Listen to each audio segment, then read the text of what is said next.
In the years leading up to the Second World War, few nations invested as heavily in the promise of radio as Italy.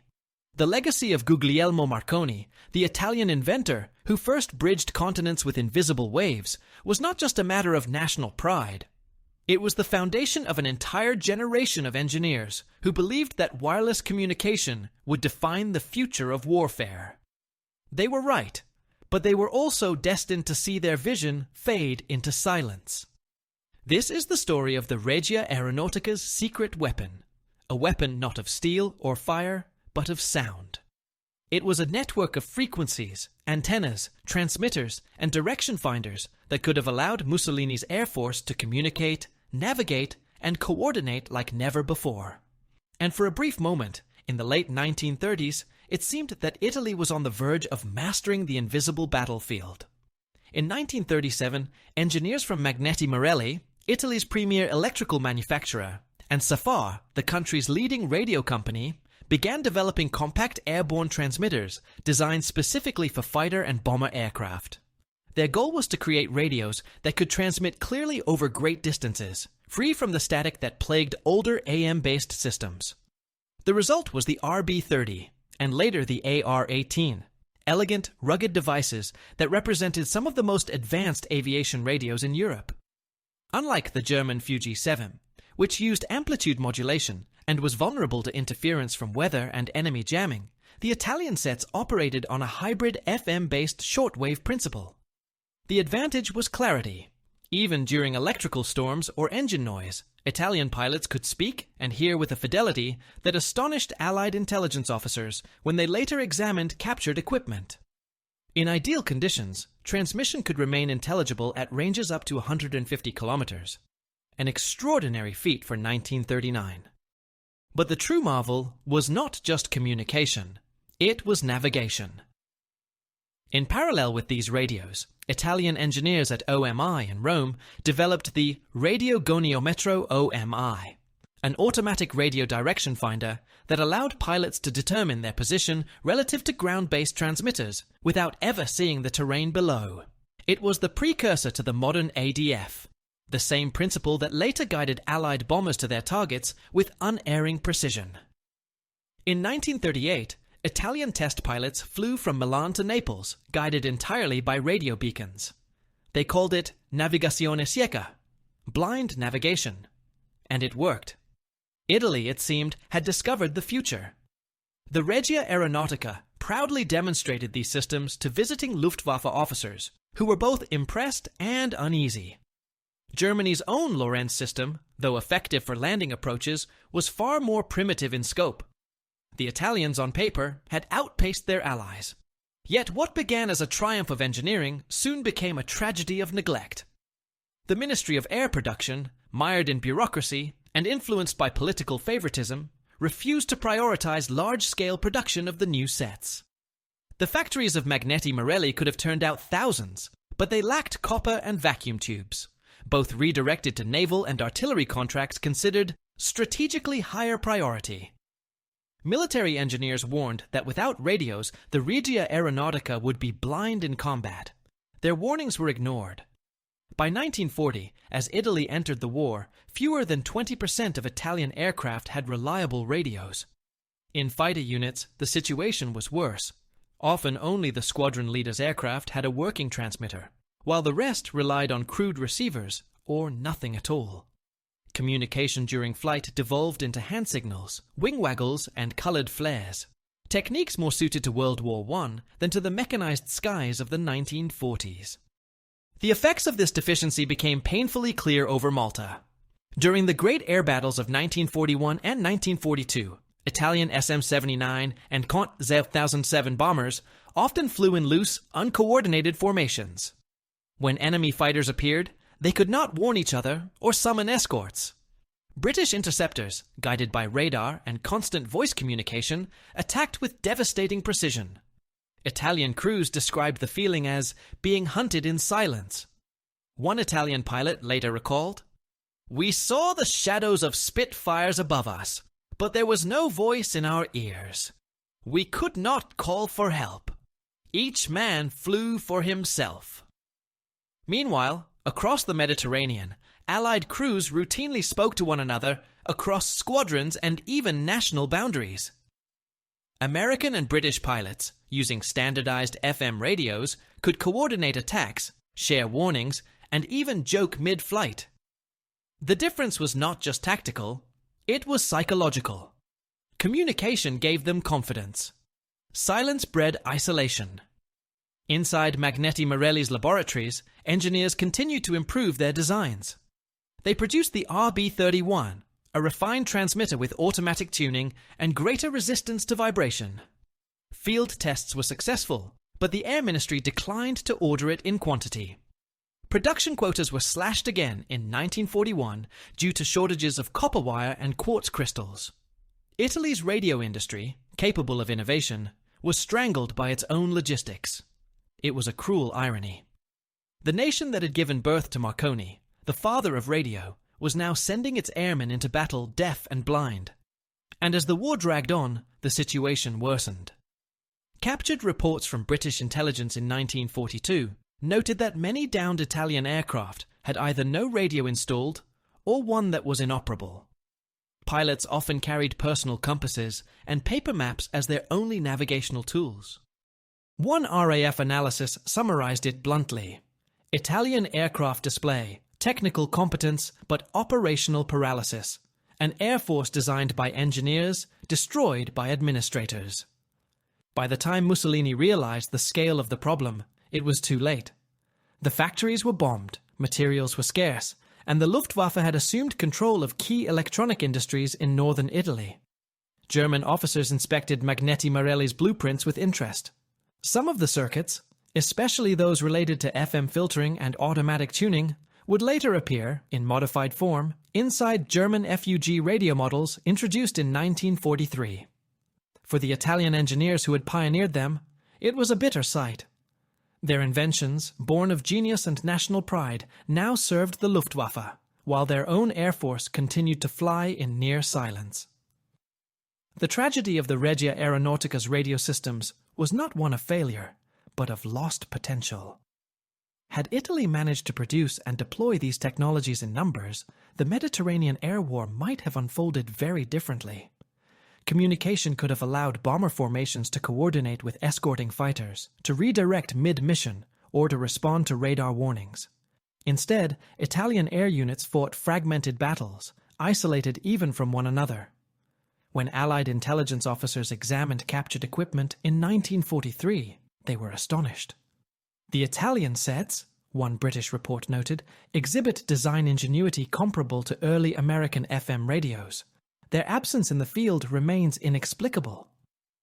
But the explanation was not technical. It was systemic. Fascist Italy lacked the industrial discipline, the centralized production strategy, and the logistic network that made Allied innovation effective.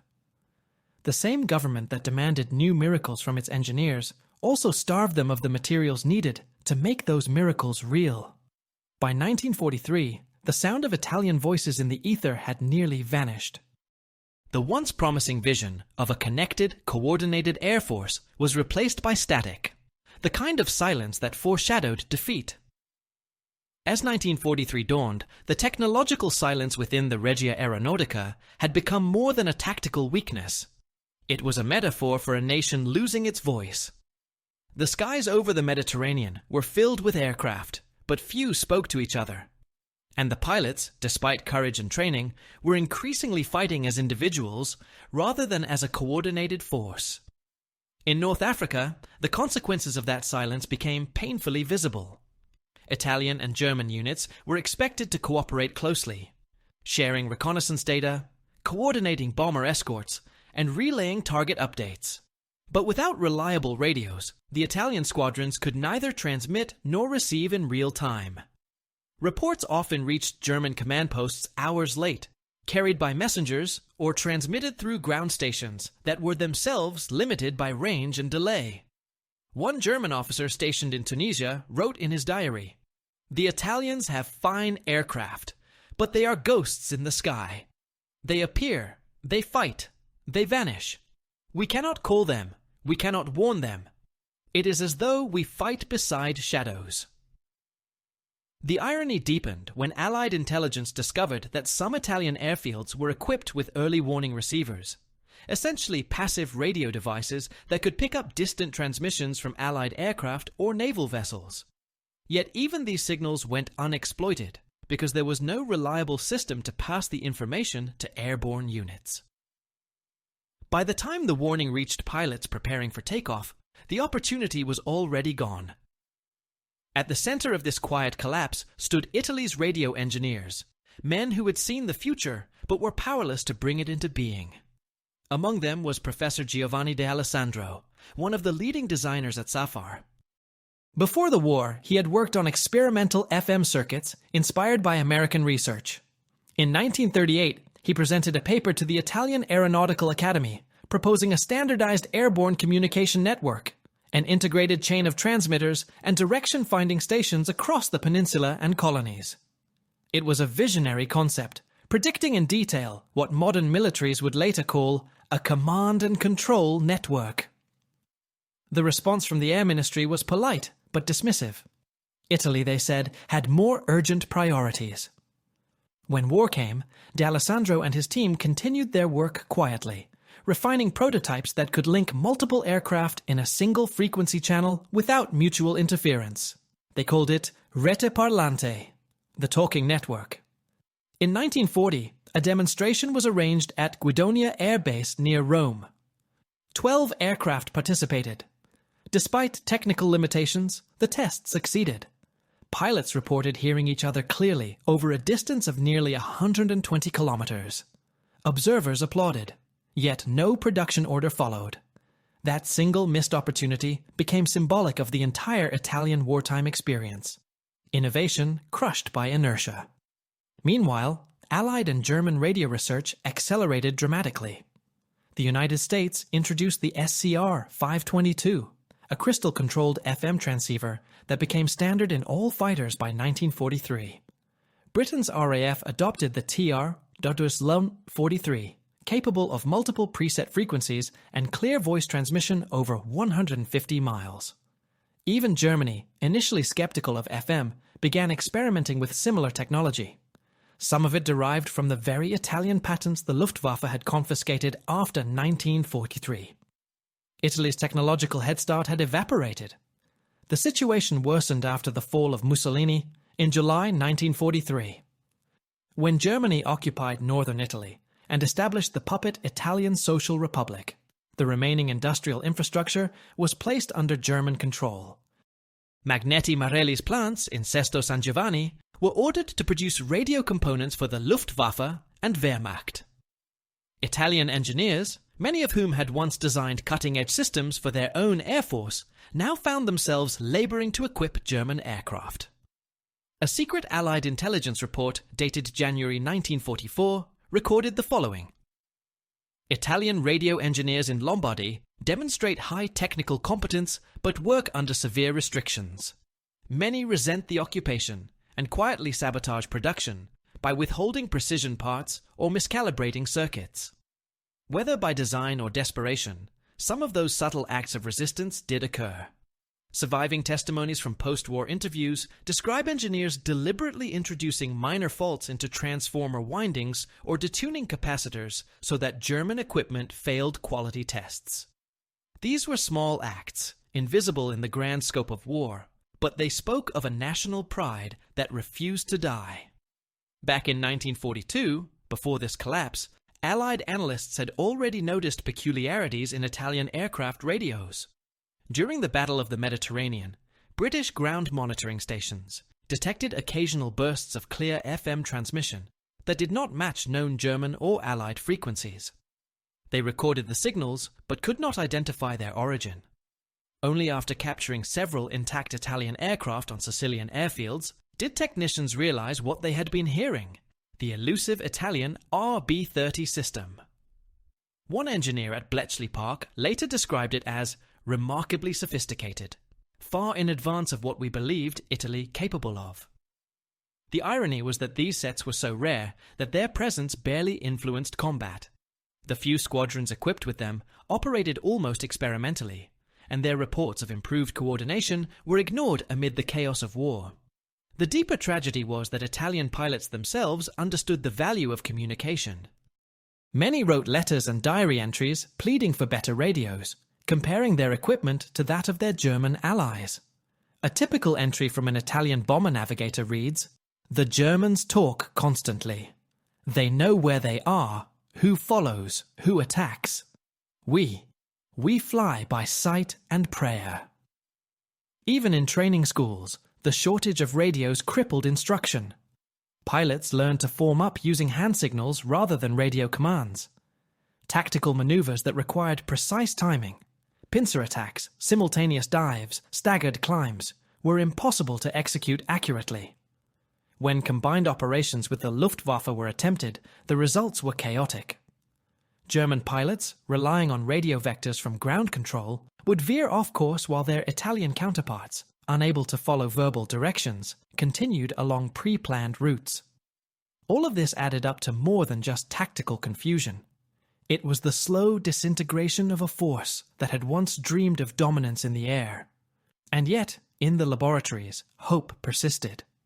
Some of the younger engineers who had studied under Marconi's disciples continued experimenting with miniaturization and automatic frequency stabilization.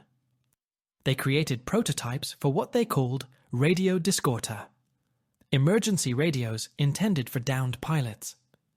Compact and battery-powered, they could theoretically transmit distress signals over short distances. None reached mass production, but their design bore striking resemblance to the emergency radios later adopted by Allied airmen in 1944. Had Italy managed to produce even a few hundred of these systems early in the war, they might have saved countless lives of pilots lost over sea or desert. Instead, those who ditched their planes often disappeared without trace. Their last transmissions were silent dials.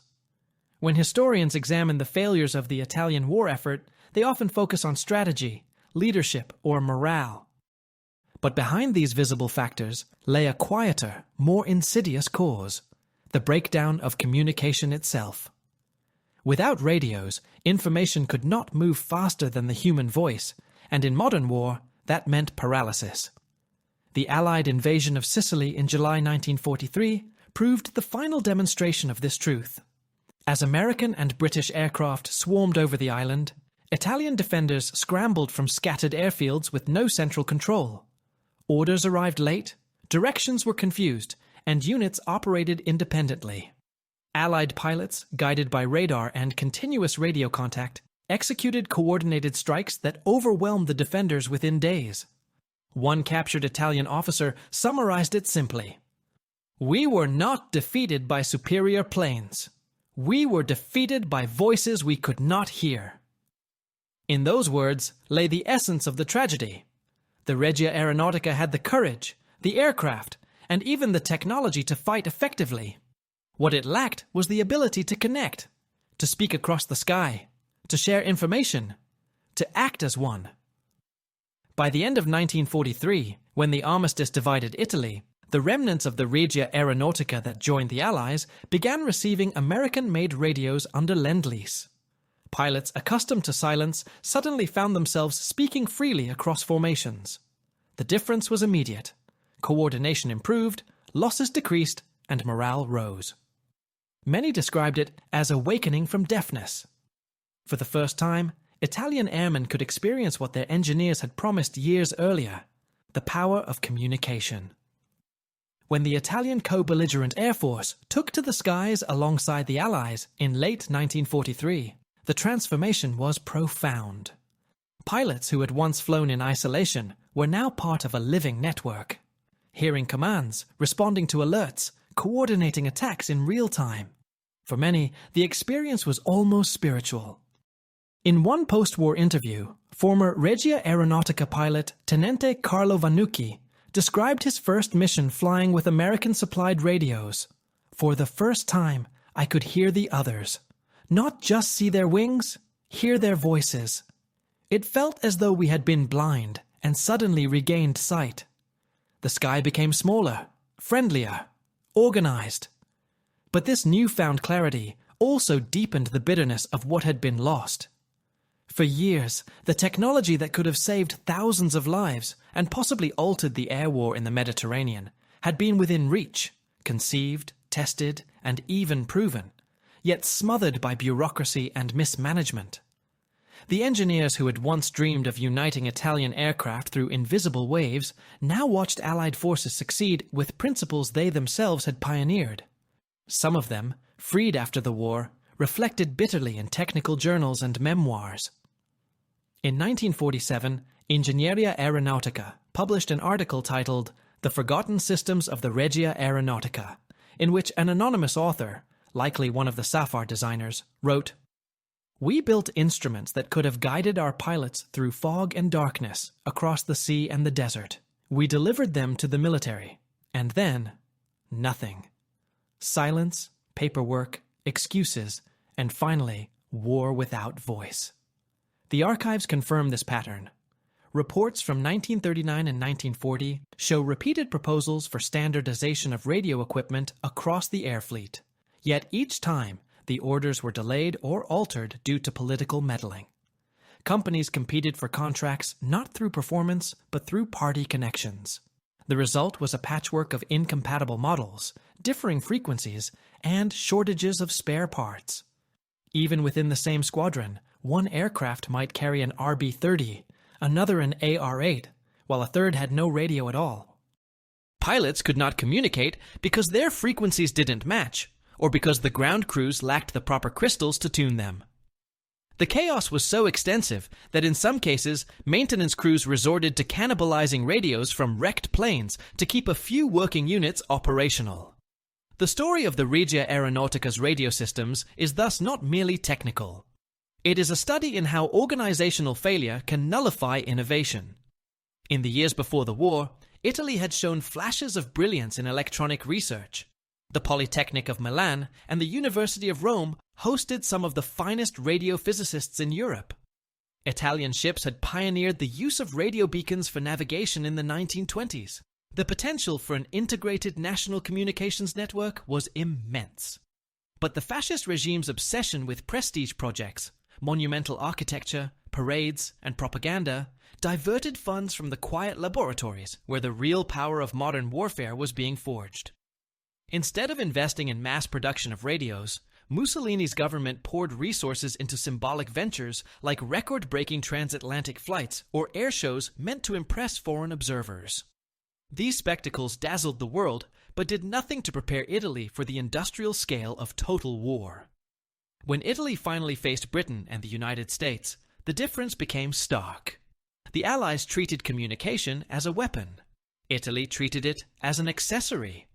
Yet, despite these failures, the brilliance of individual Italian engineers remained undeniable. After the war, many of them continued their work in civilian industries, shaping the post-war era of European electronics. Magneti Marelli evolved into a leader in automotive radio and electrical systems. SAFAR's surviving designs influenced early television technology. In many ways, the ghost of the Regia Aeronautica's innovation lived on, not in warplanes, but in the radios, televisions, and instruments of a peaceful Italy. Still, the memory of what might have been haunted those who had served. In 1944, Allied intelligence officers interrogated several captured German technicians who had worked in Italian factories. One of them, an engineer named Erich Dittmann, confirmed that German research teams had taken direct inspiration from Italian circuitry. "The Italians were ahead in certain principles," he said, "especially frequency stabilization and automatic tuning. We simply improved their designs." The irony was unbearable. Italian genius, perfected by German efficiency, and used against Italy itself. To understand how close Italy came to changing the air war, one must look at a series of technical reports written in 1938 by Magneti Marelli's radio division. In these, engineers proposed the integration of FM-based transmitters with a nationwide network of radio lighthouses, ground stations broadcasting coded signals to guide aircraft. This would have allowed Italian bombers to navigate across the Mediterranean with precision, even in poor visibility. The system was successfully tested between Naples and Tripoli, but never expanded. Funding was cut, and the equipment dismantled for parts when the army demanded the copper for field telephones. Had that network remained operational, Italian air fleets could have struck British convoys with greater accuracy, coordinated rescues, and avoided disastrous navigation errors that cost hundreds of aircraft. But the story's greatest irony lies in its continuity. After the war, Allied occupation forces discovered abandoned equipment in northern Italy: transmitters, direction finders, and partially completed control stations. American engineers studying them were impressed. In a 1946 U.S. Army Signal Corps report, one line stood out: Italian industry demonstrates remarkable foresight in radio navigation. Had these systems been deployed in quantity, they might have posed a serious challenge to Allied air operations. This was not flattery. It was recognition of potential unrealized. The Italians had not lacked genius. They had lacked system. In modern warfare, technology exists within an ecosystem. Research, production, logistics, and doctrine must align. The Allies achieved this harmony through centralized planning and relentless standardization. Italy's fractured bureaucracy could not. Its engineers built masterpieces. Its government ensured they would never reach the front. Even so, fragments of that lost brilliance surfaced in unexpected places. In 1949, a young Italian engineer named Giuseppe Lenti, formerly a junior technician at SAFAR, joined the International Civil Aviation Organization. There, he helped develop the first standardized radio navigation systems for European commercial flights. The principles he used came directly from the radiogoniometro OMI system he had once helped design for the Regia Aeronautica. What had begun as a failed military project now became the backbone of civilian air safety. Thus, the legacy of the Regia Aeronautica's radio pioneers endured not through victory, but through transformation. The same circuits that once whispered in wartime silence would one day guide passenger planes safely through the skies of peace. But in the context of World War II, the silence remained devastating. Consider the Battle of Pantelleria in June 1943, a small volcanic island between Sicily and Tunisia, heavily fortified by Italy. Allied aircraft pounded it for days in what became one of the first modern air campaigns aimed at forcing surrender through bombardment alone. Italian defenders had no coherent communication between anti-aircraft batteries and air cover. Radios that might have coordinated counterattacks or rescue operations lay unused or in disrepair. By the time Allied troops landed, the island capitulated with minimal resistance. General Eisenhower later called it an experiment in air power. For Italy, it was a demonstration of what happens when communication fails completely. That pattern repeated across the Mediterranean. In Greece, in Libya, in Sardinia, Italian pilots fought bravely, but in isolation. When asked after the war why coordination had been so poor, one senior officer replied, "Because our orders could not fly as fast as their planes." Those words capture the heart of the tragedy. The war of machines had become a war of information, and Italy, the birthplace of radio, had lost control of its own invention. By late 1944, the remnants of Italy's once proud air force had scattered across two worlds. In the north, under the fascist puppet government, engineers and pilots worked under German supervision, building and maintaining equipment for an empire that was collapsing from within. In the south, those loyal to the new Italian government flew alongside the Allies, rediscovering through borrowed technology the very mastery they had once possessed. The contrast could not have been sharper. A divided nation mirrored by a divided silence. Among the engineers who survived the chaos of occupation, many began secretly preserving technical documents, blueprints, and experimental prototypes. They understood that their work represented more than military property. It was Italy's intellectual heritage. When German officers ordered the transfer of design archives from Magneti Marelli's Sesto San Giovanni plant to Munich, several Italian technicians risked arrest to hide duplicate sets of blueprints. After the war, these hidden documents became the foundation for Italy's post-war radio and radar industries. But in 1944, the atmosphere was one of despair. The Luftwaffe stripped Italian factories of machinery and raw materials. Skilled workers were conscripted into forced labor.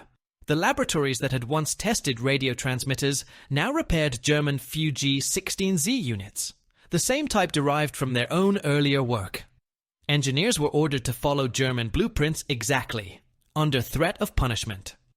One surviving diary entry from a Magneti Marelli technician reads, "They took our work and returned it to us in German.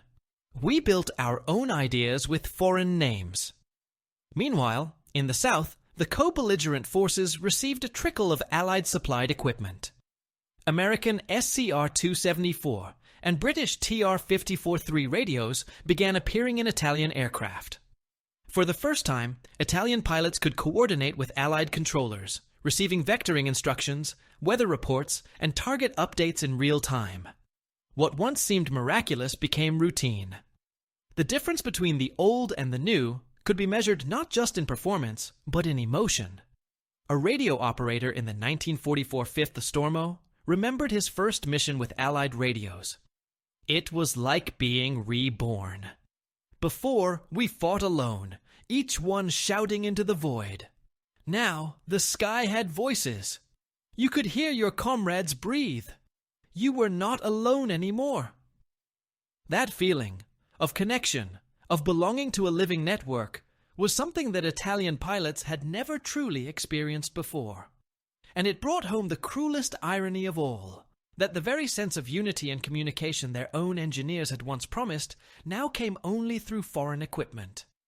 The contrast between these two worlds, the occupied North and the liberated South, embodied Italy's technological paradox.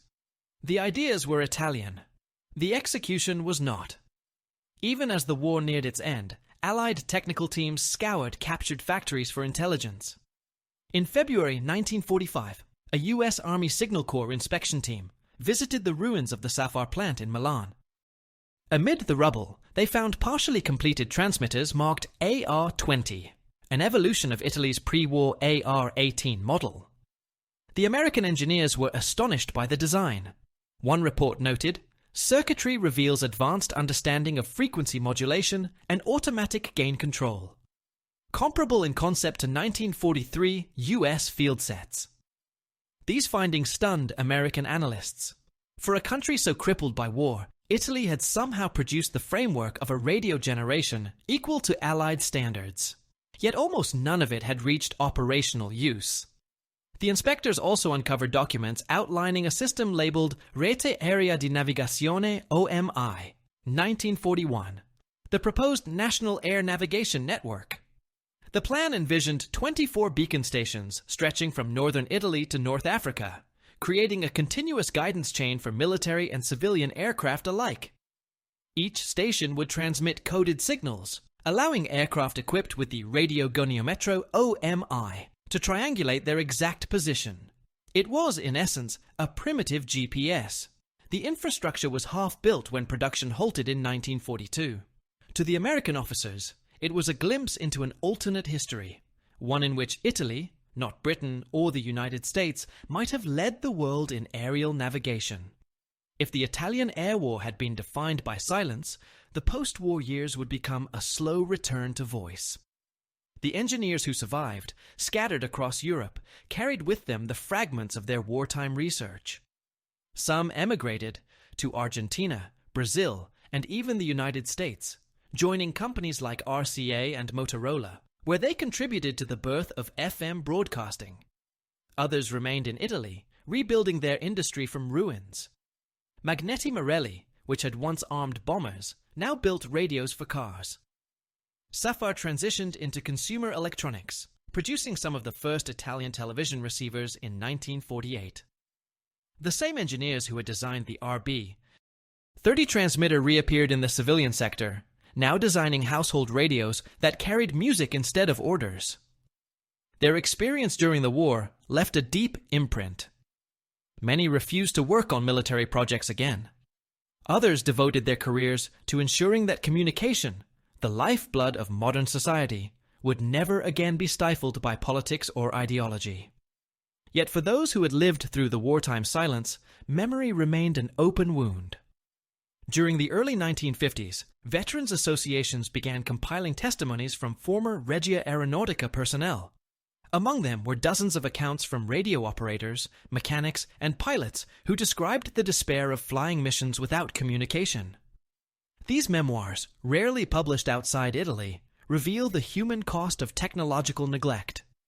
One former bomber radio operator, Sergeant Pietro Caruso, recalled a mission over Malta in 1942. "We were attacked from above. I shouted into the microphone until my throat bled, but nothing came back. The frequency was dead. The sky was alive with fire, and we were deaf. When we landed, half the formation was gone." Another, Lieutenant Alfredo Neri, wrote of escort missions over Tunisia. "The Germans ordered us to change course, but we did not hear them. When we arrived, the battle was already over. We flew home in silence.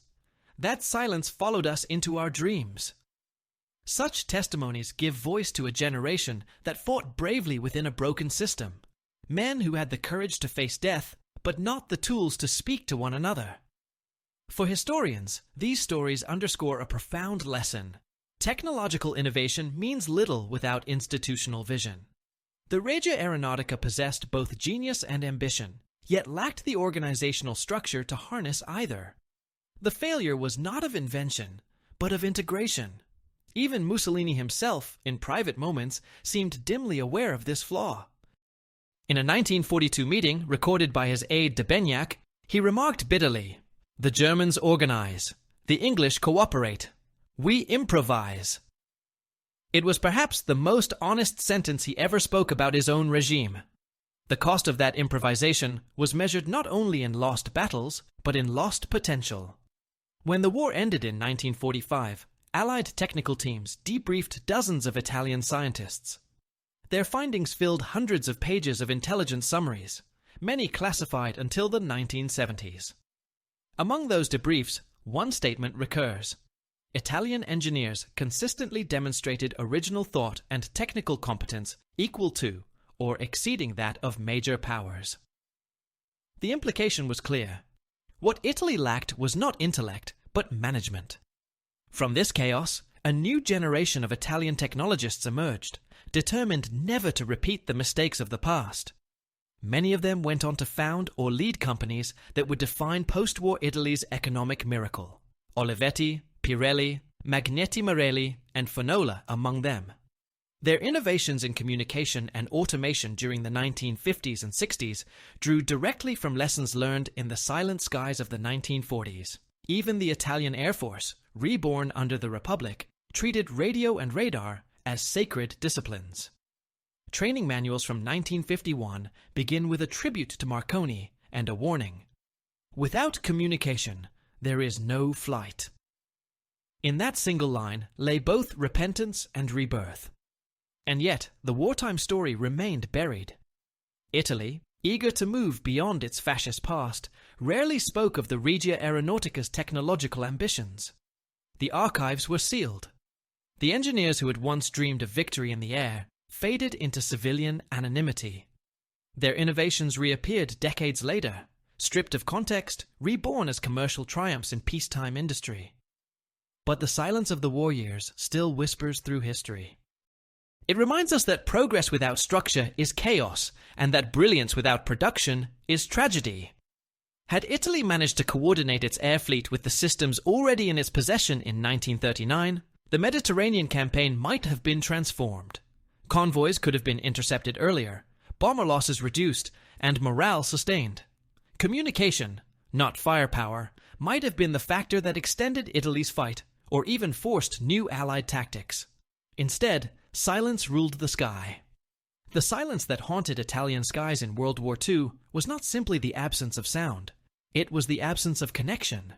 And connection, in the new age of mechanized warfare, was everything. The airplanes that could speak were the airplanes that survived. The ones that could not vanished into static and smoke. In the aftermath of defeat, as Italy's cities lay in ruins and its factories dismantled, a few determined men sought to preserve the memory of what had been achieved and what had been lost. They gathered in small rooms at universities and engineering societies, exchanging battered notebooks, fragments of circuits, and fading blueprints. These men were not nationalists or ideologues. They were scientists, men of logic, still haunted by the chaos their discipline had failed to prevent. In 1946, the newly formed Italian Radio Engineering Association held its first post-war conference in Turin. Among the speakers was engineer Cesare Colizza, who had once led development on the AR-18 transmitter. His address was quiet but piercing. "The war," he said, "proved that victory belongs not to the strongest, but to the most connected. Communication is not an accessory of power, it is its foundation." Those words became almost prophetic for the coming age. In the decades that followed, as Italy rebuilt itself from the rubble, communication networks, from telephones to television to aviation navigation, became symbols of progress and democracy. The same country that had once sent pilots to fight in silence now built some of Europe's most advanced broadcasting systems. But the echoes of the Regia Aeronautica's lost technology did not fade entirely. They appeared in the unlikeliest of places.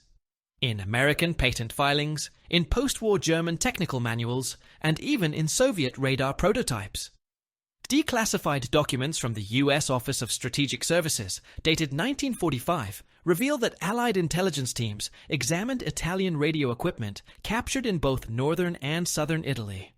One report noted that certain FM modulation techniques and dual crystal frequency control systems found in Italian sets are of notable originality and may influence future airborne transceiver design. Within 2 years, similar systems began appearing in American commercial aviation radios.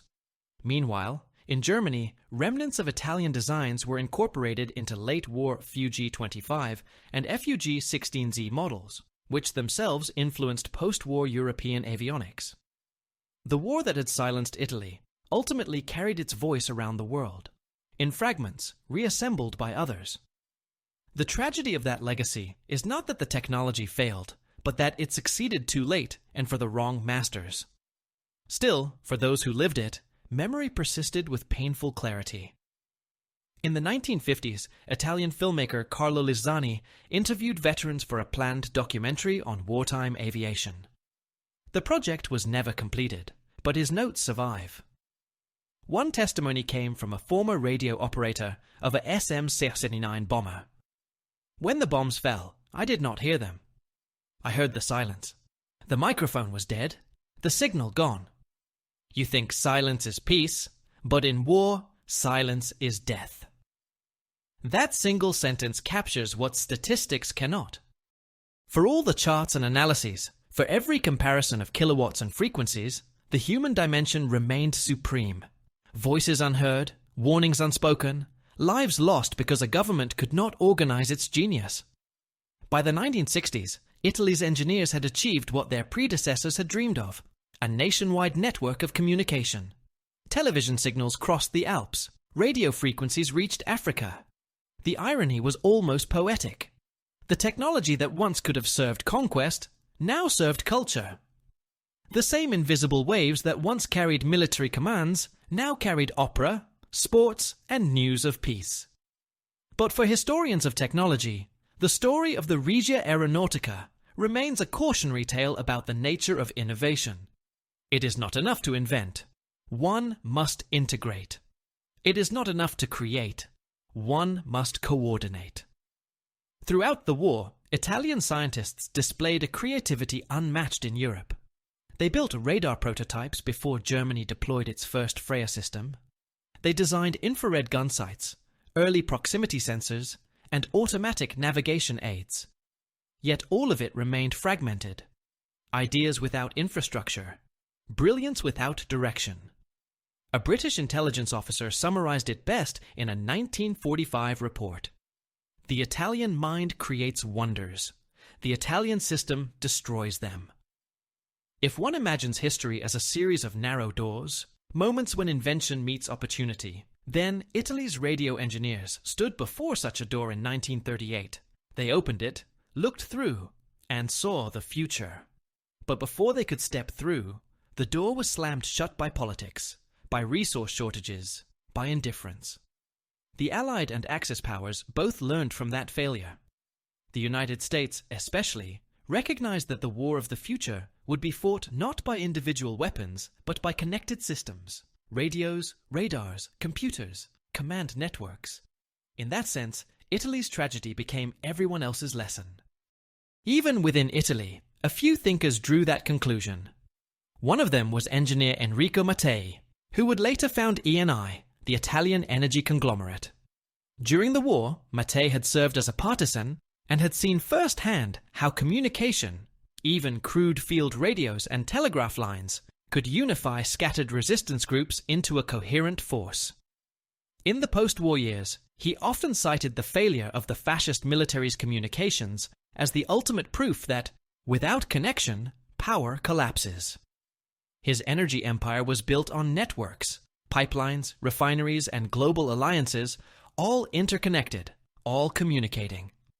It is no coincidence that many of Mattei's post-war engineers came from the same schools and laboratories that had once built Italy's wartime radios. The nation's new infrastructure was, in a strange way, the continuation of its unfinished wartime dream. This time, directed toward peace. Still, among aviation historians, curiosity about the Regia Aeronautica's lost technologies never vanished. In the 1980s, a small group of researchers gained access to declassified Italian military archives. What they found astonished them. Detailed engineering drawings of the radiogoniometro OMI revealed that the system was capable of triangulating position with an accuracy of less than 2 degrees, a performance comparable to early Allied radio navigation aids like the British G system. Yet this device had been tested as early as 1938, years before the Allies deployed their own versions. The OMI team had even designed an experimental autopilot link, allowing an aircraft to maintain a course automatically based on radio beacon signals. It was crude, but conceptually revolutionary, a bridge between radio navigation and automated flight. Had the Regia Aeronautica adopted these systems widely, Italy might have pioneered electronic navigation. Instead, the designs gathered dust until rediscovered decades later. Today, a few examples of Italian wartime radios survive in museums. Dusty metal boxes, their dials frozen, their wires oxidized. Visitors walk past them, rarely noticing. Yet inside those silent circuits lies an entire alternate history. A story of what could have been if organization had matched imagination. Standing before one of those relics in the Italian Air Force Museum at Vigna di Valle, a placa reads, "Questo apparecchio non fu mai usato in guerra, ma avrebbe potuto cambiare la guerra stessa." This device was never used in war, but it could have changed the war itself. The inscription captures the essence of the Regia Aeronautica's secret weapon, not a machine of destruction, but of connection. The tragedy was that no one listened in time. In modern Italy, where communication technologies form the backbone of society, from satellites to smartphones, it is easy to forget that the nation once stood at the forefront of radio innovation. Yet, the lineage is clear.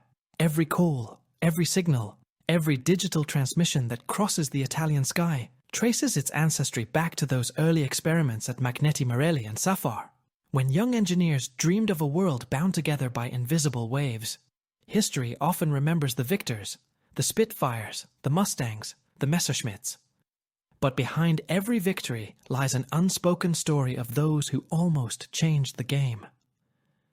The Regia Aeronautica's radio pioneers belong to that shadowed history, men whose genius was buried under the noise of war, but whose ideas quietly shaped the future they never lived to see. In the end, their story is not just about war. It is about communication itself, the eternal human need to connect, to speak, to be heard. The silence that doomed them is the silence that progress must always strive to break. In the final years of their lives, many of Italy's wartime engineers reflected on their lost work not with anger, but with melancholy. They had seen their inventions forgotten, their efforts buried beneath the rubble of defeat, yet they understood something deeper. That technology, once born, never truly dies. Ideas outlive empires. The same frequencies that once carried the orders of generals would, decades later, carry love songs, football matches, and the voices of astronauts. In the 1970s, during the rise of the Italian electronics renaissance, A few of those aging pioneers were interviewed by students of the Polytechnic University of Milan. Among them was an 82-year-old engineer named Giulio Ravelli, who had worked on the Magneti Marelli RB30 project in 1938. When asked if he regretted that his designs had never been used in war, he smiled and replied, "I am glad they were not. The air is for talking, not for killing." That simple sentence perhaps captures what history could not, that within even the most militarized technology lies the seed of human connection. Ravelli's generation had witnessed both extremes, the potential of communication to unify and its absence to destroy. The Regia Aeronautica's silence had not been the silence of failure alone. It had been the silence of suppression. Fascist bureaucracy had turned invention into obedience and creativity into propaganda. The regime wanted grand spectacles, not complex systems, visible strength, not invisible coordination. The tragedy of Italy's wartime radio project is, therefore, not just a technical story, but a moral one. It shows how dictatorship, by silencing independent thought, can silence even the machines built to speak. Yet that same repression forged a peculiar resilience in the minds of those who survived it. After 1945, freed from ideological constraints, Italian engineers unleashed a wave of creativity that astonished the world. Within 2 decades, Italy became one of Europe's most innovative industrial powers, a nation of designers, inventors, and communicators. Radios, televisions, and later computers flowed from the same minds that had once built the radios for Mussolini's Air Force. The difference now was purpose. When the first Italian commercial radio network, RAI, began post-war broadcasting, many of its technical directors were former military radio engineers. They reused wartime components, vacuum tubes, transformers, even antenna systems, to bring civilian voices to millions. In a poetic reversal, devices built for command now carried laughter, news, and song. One of the first RAI engineers, Giovanni Borghi, had served as a communications officer during the Allied invasion of Italy.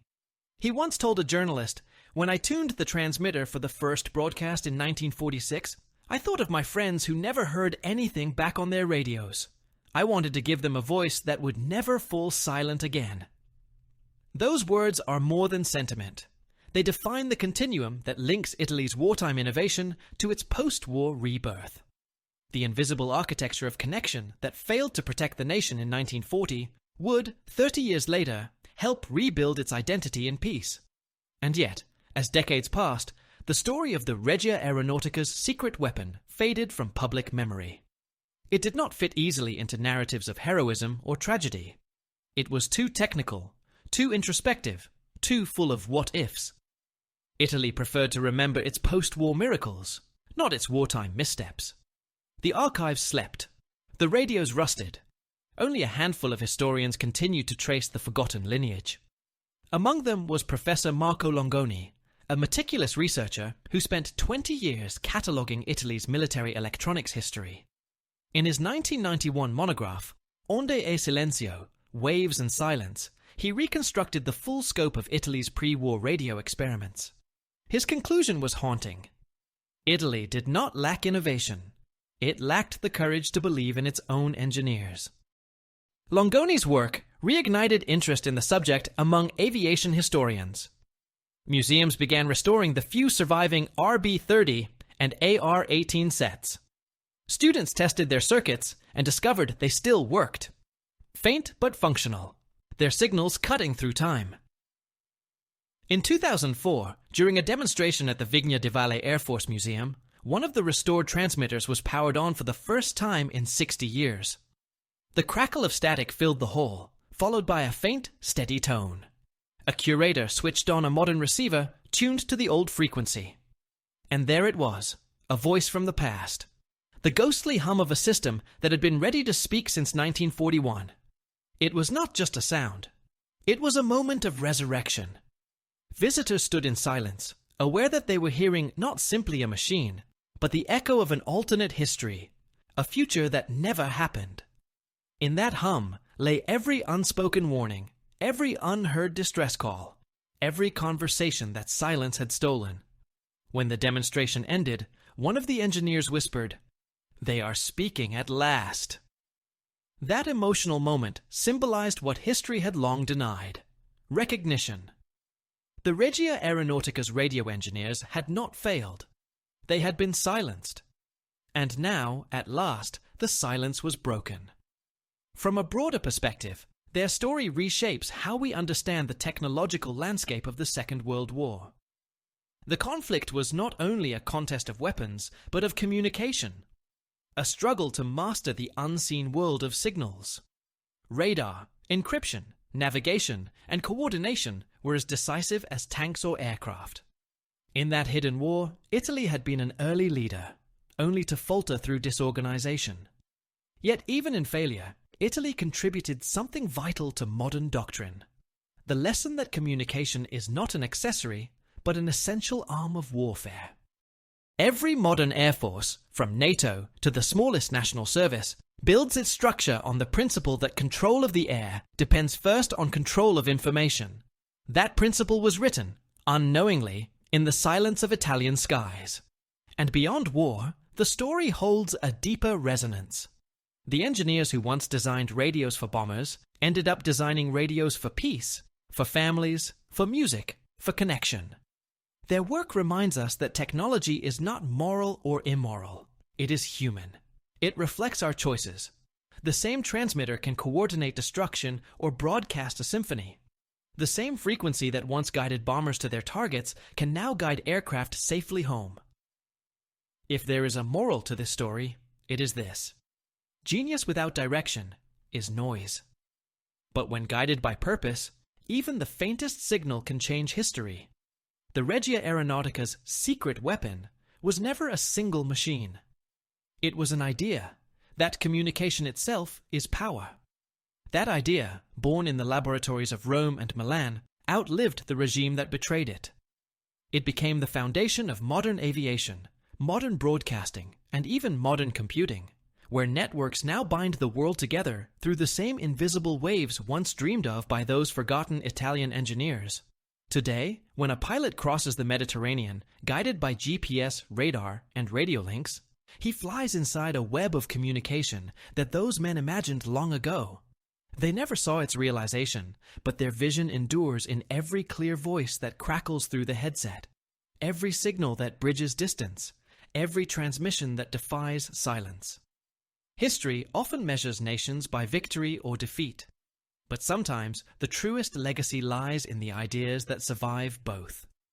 Italy's radio pioneers did not win the war, but they helped shape the peace. They proved, in the end, that even silence can speak if we learn how to listen. The story closes where it began, with Marconi's dream. The dream that invisible waves could unite distant voices, that human beings could reach across the void and hear one another. The Regia Aeronautica lost that gift in the roar of war, but the world regained it in the decades that followed. And so, when we speak across the air today, through satellites, radios, or digital signals, we echo them. The engineers of the silent sky. The men who almost changed the war, and in doing so, changed the world.